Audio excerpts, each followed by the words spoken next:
छेड़ ही दिया तो मैं पूछ ही लेता हूँ, अगर पर्सनल लाइक्स और डिसलाइक्स नहीं है, हाँ, तो फिर आप ट्रक में क्यों नहीं आ पाए? देखिए, अब मुझे पता था कि आप इतना समय लगा करके यहाँ आए हैं, मैं तो पहले ही लगा कि आप पहला सवाल यही पूछेंगे।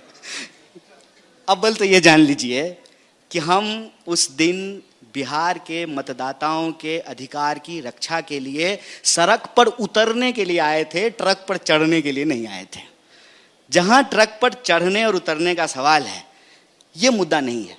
ये बिना आप चढ़े थे कि नहीं चढ़े थे? नहीं, मतलब क्या जरूरी है ये बताइए? कोई जरूरी तो नहीं है।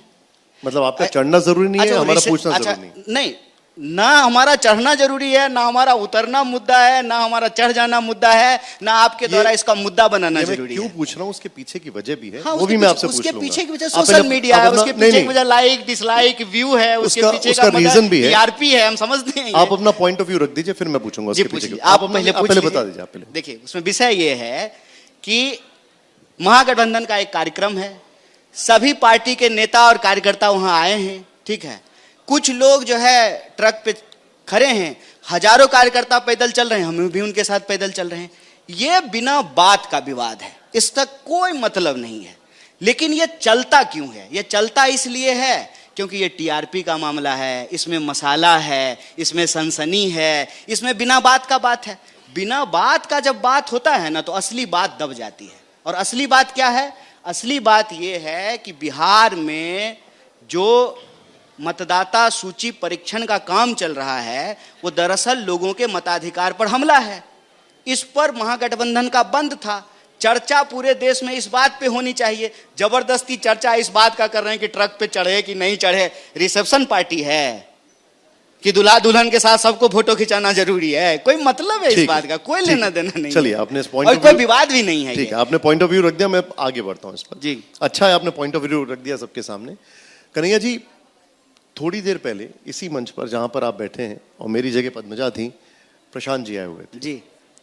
उन्होंने पहले तो ओपन चैलेंज दे दिया तेजस्वी जी को कि वो मैट्रिक पास करके दिखाएं, अगर करेंगे तो जन स्वराज पार्टी वो छोड़ देंगे।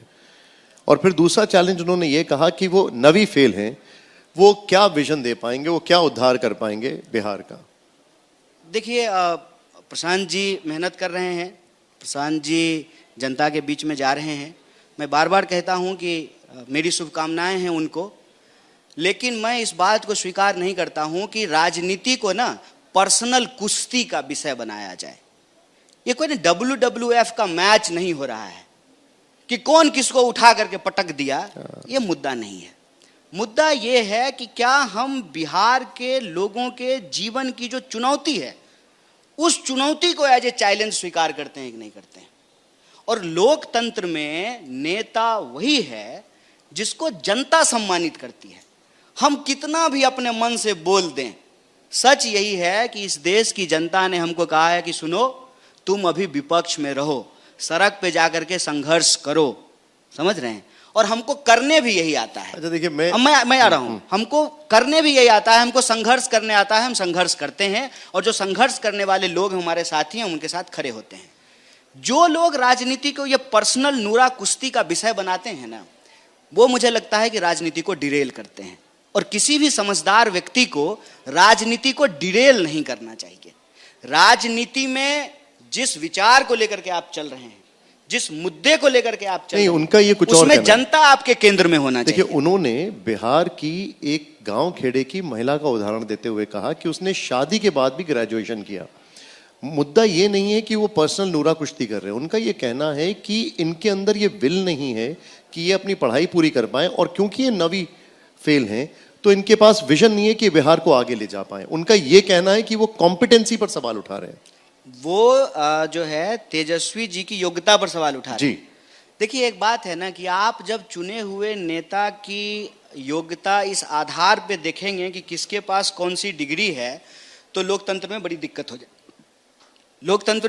हो जाएगी। फिर आपको यह तय करना पड़ेगा कि इस देश में चुनाव वही लड़ेगा जिसके पास पीएचडी की डिग्री होगी।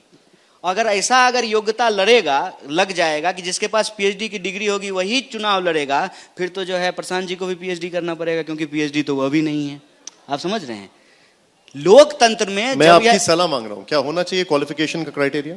देखिए, पहले आपको यह सवाल करना पड़ेगा कि जब हमारे एंसेस्टर्स संविधान लिख रहे थे, तो उसमें उन्होंने ये योग्यता क्यों नहीं लिखी?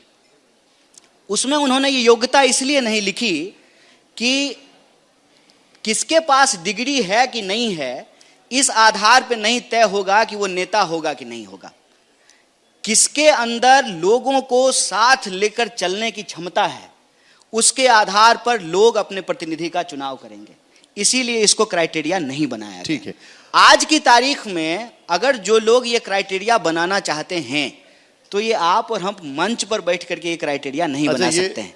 ये क्राइटेरिया अगर बनाना है तो आप जनता के बीच में जाइए, और जनता अगर इसके लिए स्वीकार होती है तो ये क्राइटेरिया बनेगा।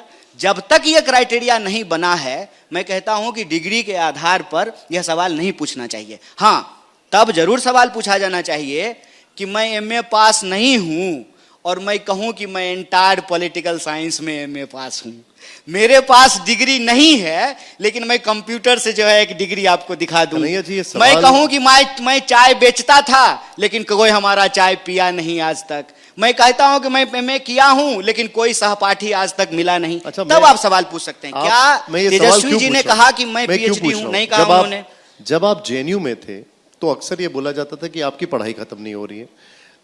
तेजस्वी के लिए कहा जाता है कि ये कम पढ़े हुए हैं। क्या ज्यादा पढ़ना कम पढ़ना ये पॉलिटिकल इश्यूज हैं? अरे आपने बड़ा मजेदार सवाल पूछा। मैं जो है एक भाजपा के प्रवक्ता को सुन रहा था, इतना प्रेम आया है ना 2 दिन से बीजेपी वालों को हमारे लिए, लोगों को आंख में आंसू निकल जाए बीजेपी का प्रेम हमारे प्रति देख करके। तो भाजपा का एक प्रवक्ता कह रहा था, कन्हैया जी पढ़े लिखे हैं, उनको अपमानित किया गया है। हम बोले कल तक तो हमको देशद्रोही कह रहा था, आज हमको पढ़ा लिखा कह रहा है। कल तक तो हमको कह रहा था कि टैक्स पेयर का पैसा बर्बाद किया, आज इसको बड़ी दया आ रही है हमारे ऊपर। देखिए क्या है ना, जब आपके पास किसी व्यक्ति की आलोचना करने के लिए कोई तथ्य नहीं होता है तब आप बिना बात का बात करते हैं। अच्छा, कन्हैया किसी का पढ़ना गुनाह है और किसी का नहीं पढ़ना गुनाह है। असली गुनाह यह है कि हम लोकतंत्र में जनता के सवालों पर बेबाकी से, झूठ के खिलाफ सच से, न्याय के साथ खड़े होते हैं। ये असली गुनाह है। एक सवाल यहाँ पर जितने भी बैठे हुए हैं वो सब पूछना चाहते हैं और ये मेरा आपसे आखिरी सवाल है जी। क्या कन्हैया जी चुनाव लड़ रहे हैं? देखिए फिर व्यक्तिगत सवाल। अरे व्यक्तिगत कहाँ है ये तो भाई। मेरा बार बार इस पे एक जवाब है और ये मेरा विचार है।